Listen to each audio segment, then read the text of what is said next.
All right. Let's bless our speech. Maybe one day I'll do another meditation, but this one I think I love it. So let's do it. Bless our speech. We can put it up there.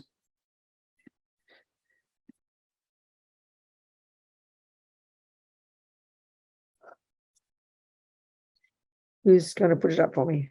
Michael?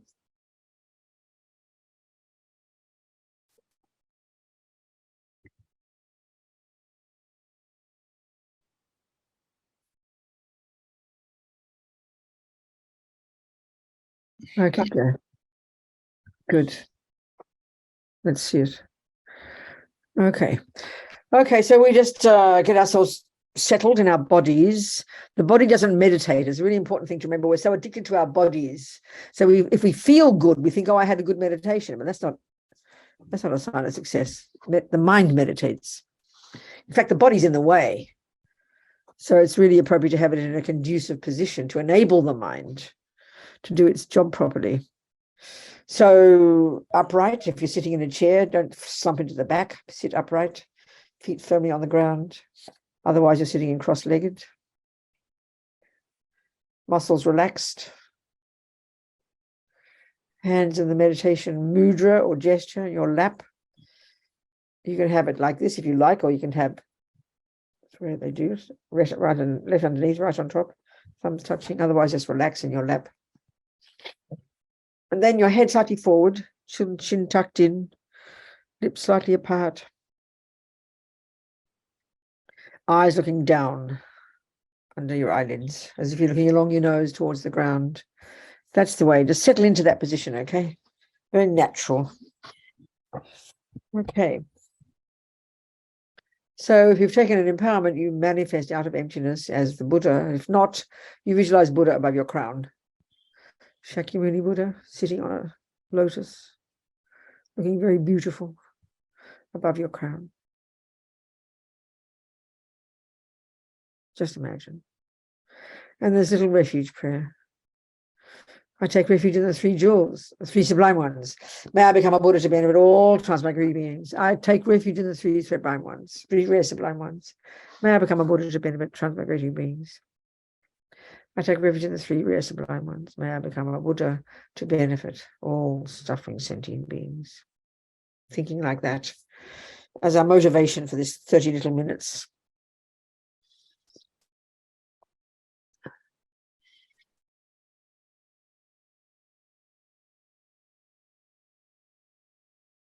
So maybe just 1 minute, one quality minute. Just focus your mind on the breath. 1 minute, okay? Focus the mind. Pay attention to the sensation at your nostrils as you breathe in and out. Maybe 2 minutes. Just very natural, but just determination not to space out. Focus on the breath. I think someone's needs to mute. Michael, maybe you need to mute yourself. That's it. Yeah, there we go.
So now you just visualize, imagine.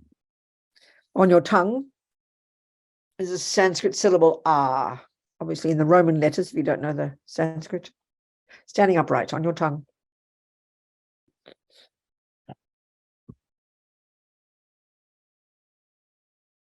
And then it turns into a moon disk.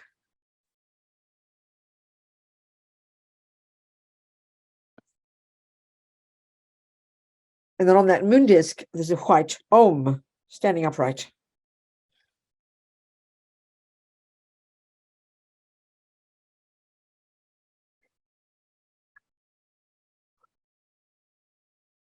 So now you see, you visualize it's surrounded clockwise by all the white vowels, the Sanskrit letters, like we've talked in the past. The words, sounds, sounds. It's the wind energy, actually. It's just your wind energy, the subtle wind sound. And it's said to be one of the purest sounds are these Sanskrit sounds. I mean, we call it the alphabet, but it's all those sounds that make up the words, isn't it? And it's said to be this is very precious, very blessed. Maybe we have to think about that. It mightn't be evident to us. So we visualize all these syllables, these vowels. We have to fantasize because we don't speak Sanskrit or Tibetan probably. Surrounding clockwise on the Om on the tongue, white. They're white. And then surrounding them, red counterclockwise, all the consonants. All this activity on our tongue.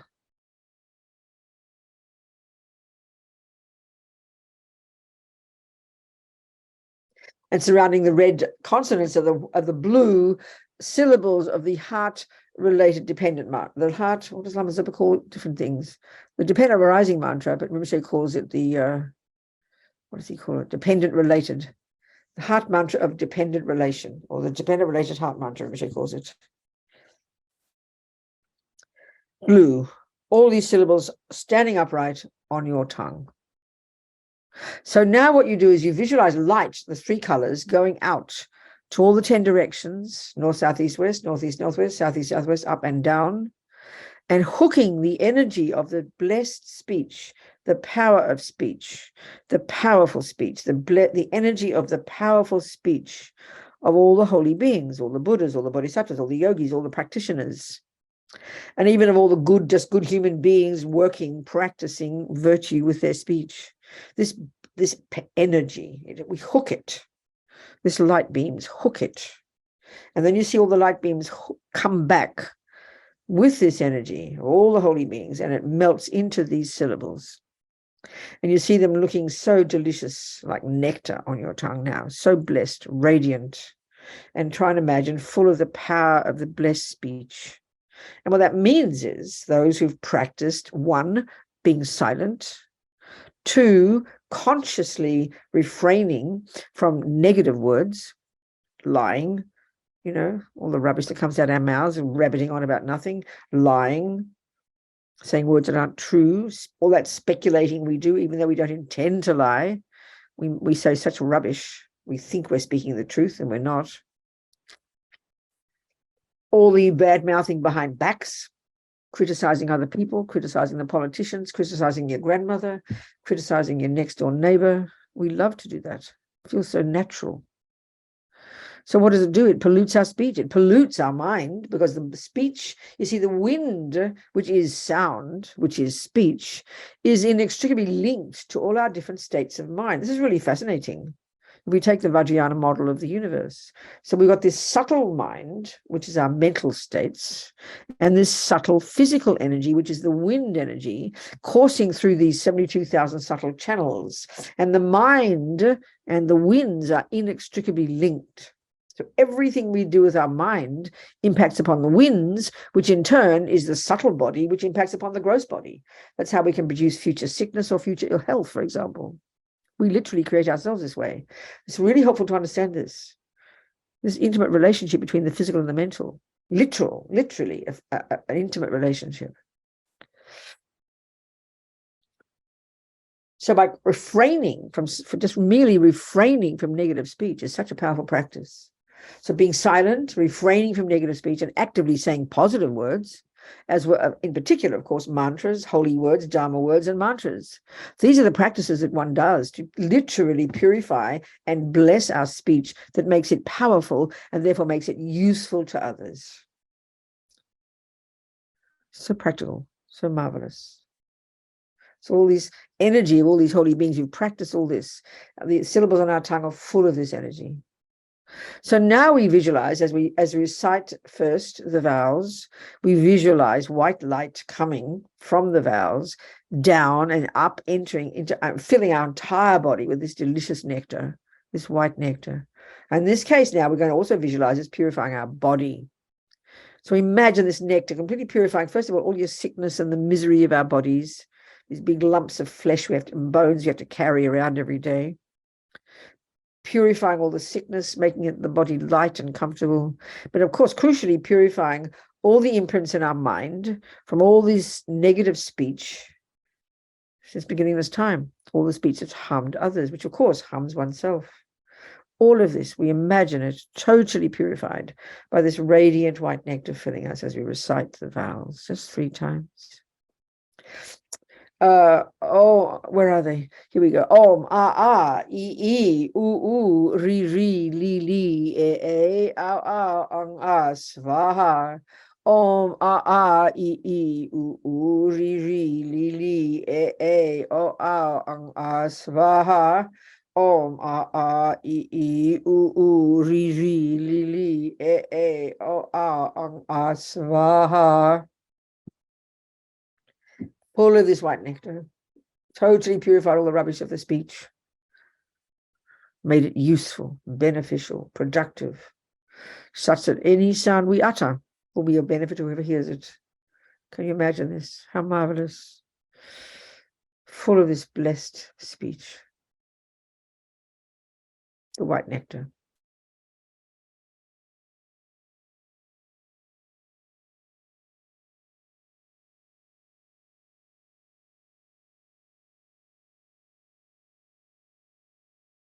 Which means the power to benefit others. Oh no, it's the body, isn't it, as well? I forgot about the body, but both. It's okay. I'm getting confused. Yeah, but the body, yes. Whoever, so in other words, think the body's completely purified, sorry, and that whoever sees you, hears you, touches you, smells you, tastes you, they can only be benefited. Imagine you can't possibly harm others with your body. How amazing. Full of this marvelous potential. Imagine this. The white nectar. Now, the red consonants. As we do this, the nectar goes up and down, completely filling us. And purifying, this time purifying our speech. Absolutely. Filling us with this red nectar. Purifying all the, sometimes even just we feel, confused, don't know what to say, not sure that we're saying the right thing, don't know how to express ourselves. Imagine all this purified. And imagine all the karmic imprints of lying, speculating, bad-mouthing behind backs, harsh speech, and rabbiting on about nothing. All of this, totally purified. All the harm we've ever done to sentient beings with our speech, purified. Imagine, so happy, the red nectar filling us. Om ka ganga cha janya ta dana ta dana pa ba ma yada lava shasha sahaksa svaha. Om ka ganga cha janya ta dana ta dana pa ba ma yada lava shasha sahaksa svaha. Om ka ganga cha janya ta dana ta dana pa ba ma yada lava shasa sahaksa svaha. I think that's 3. Full of the red nectar, okay? Completely purifying all the nonsense of your speech since beginningless time and making it powerful, useful, beneficial, even just your smile, even just your saying hello. Even your laugh, think of it, sound coming out of your mouth can benefit whoever hears you. Benefit suffering sentient beings. Calm the emotional suffering just with your speech. How amazing. Full of this marvelous potential, this red nectar filling us.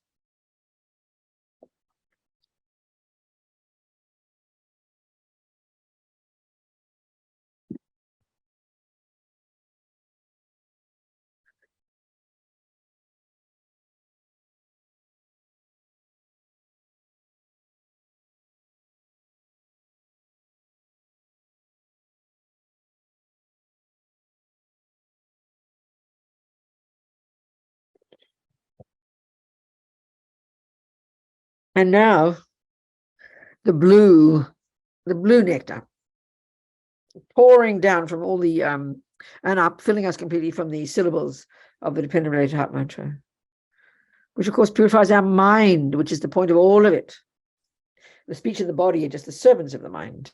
So now we purify the source of the problems, which is the delusions in the mind. This is Buddha's unique finding, brilliant, incredible. We get it clear. It's so simple. He has found from his own direct experience that all these unhappy emotions, these afflictions, these emotions, these negative emotions we have that are rooted in being misconceptions. The root one, the ego grasping, the belief in this intrinsic me, separate, lonely, bereft, concrete, set in stone, complete fantasy. We've made it up. And then the attachment to get what that fantasy I wants, and the panic of aversion and anger when it doesn't, and all the other ridiculous nonsense, all these misconceptions, all these afflictions, all these suffering emotions that we assume are at the core of our being. It feels naturally that they are who we are. They've been there a long time, but they're not at the core of our being. Buddha has found this. This is the method to get rid. This is the method, Buddha has found the method to get rid of these delusions.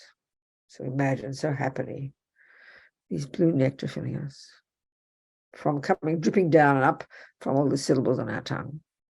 Om ye dhamma hetu prabhava hetun teshan tatagato ye vedat teshan chayo niroda evam vadi maha shamanaye svaha. Om ye dhamma hetu prabhava hetun teshan tatagato ye vedat teshan chayo niroda evam vadi maha shamanaye svaha. Om ye dhamma hetu prabhava hetun teshan tatagato ye vedat teshan chayo niroda niroda evam vadi maha shamana ye svaha. All of the blue nectar, mind purified, delusions gone. How amazing. And that means that our virtues are now manifesting. That's the point. Now there's now space in the mind for the virtues which are at the core of our being, which do define who we really are, which are the source of our happiness and the source of our wisdom and the source of our joy and the source of our ability to help others. How amazing. Full of all this blue nectar.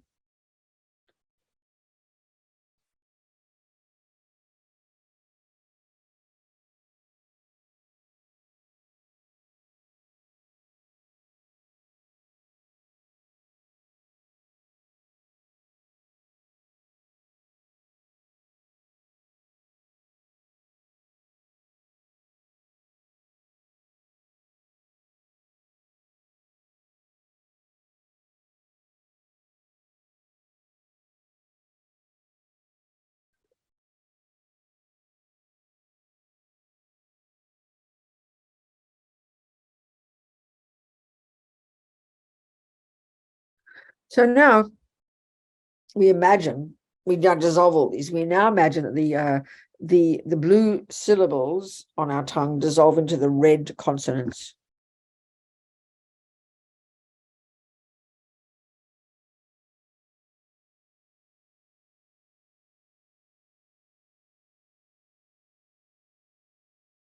And the red consonants dissolve into the white vowels.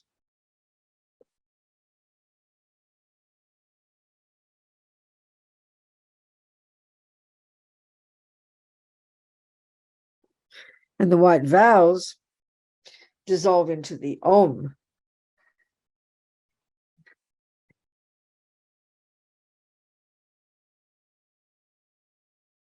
And the Om dissolves into the moon disk.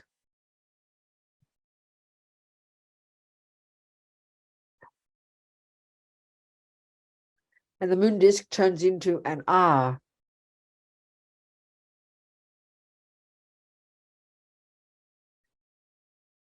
And then the R turns into pink colored nectar, which dissolves into your tongue.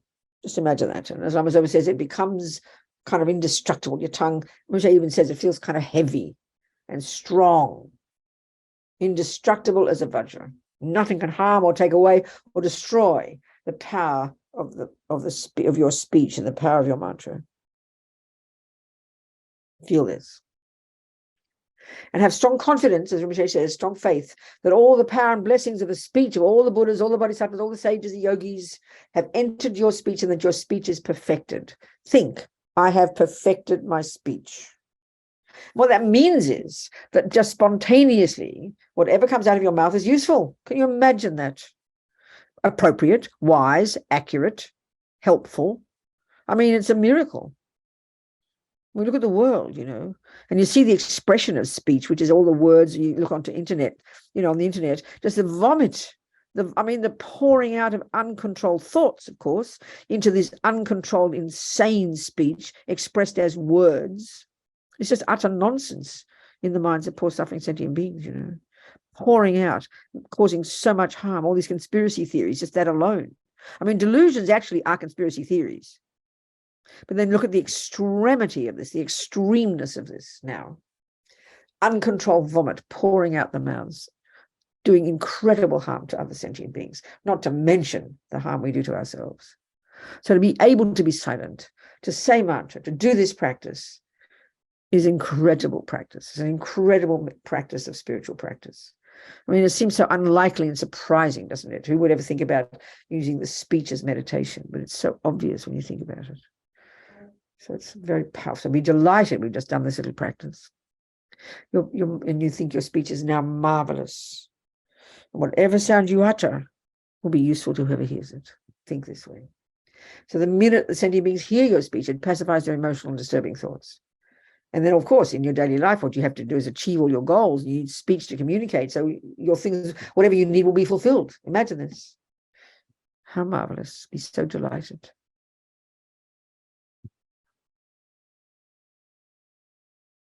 So now we just visualize Buddha dissolving into our, Buddha dissolving into through our crown, or he's already there, just dissolving.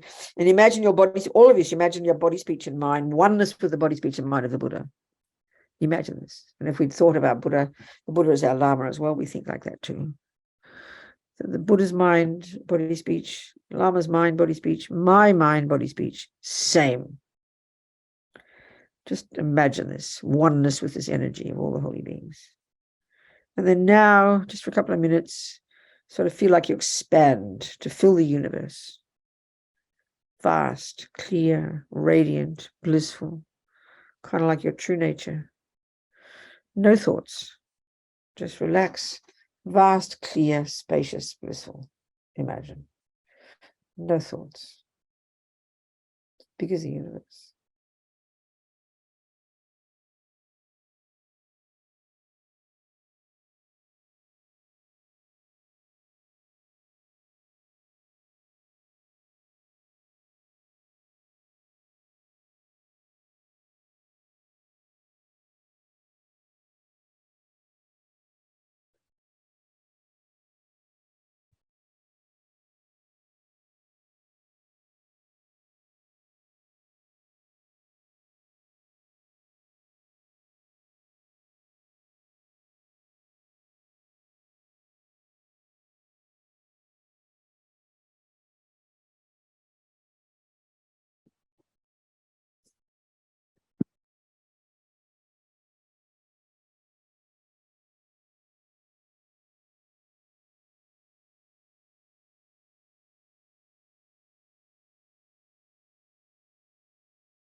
And now just think for the rest of the day, however long we've got left, wherever we are on the planet, I'm going to watch my speech like a hawk. Watch my speech. And if you pay attention to the speech, then you start to be able to pay attention to the mind behind it, It's very practical. And just delight that we've done this little practice. Be happy. And we dedicate this little prayer. May my tongue sense base have all. What that means is the tongue sense base is a thing in. This is the Buddhist view of the mind. You've got the sense consciousness, but you've got this subtle physical energy. We don't talk about this in the West, I think. They call it sense base, or sometimes they call it other things. It's also there. There's so there's three things have to come together. There's the sensory consciousness, in this case, the tongue consciousness, the part of the mind that functions through the medium of the tongue and this tongue sense base.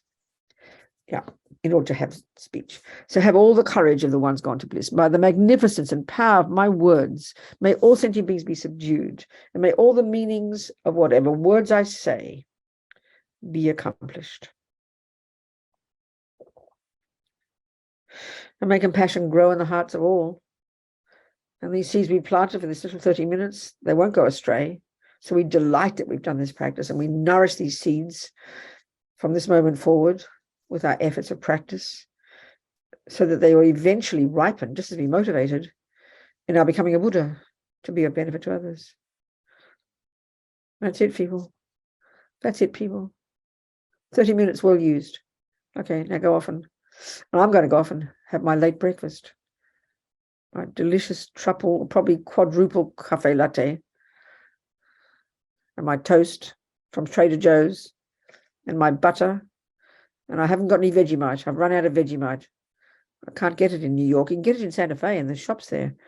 Vegemite, so I'll have to get some Vegemite. Okay, that's my next action. Goodbye, people. Much love. Thank you.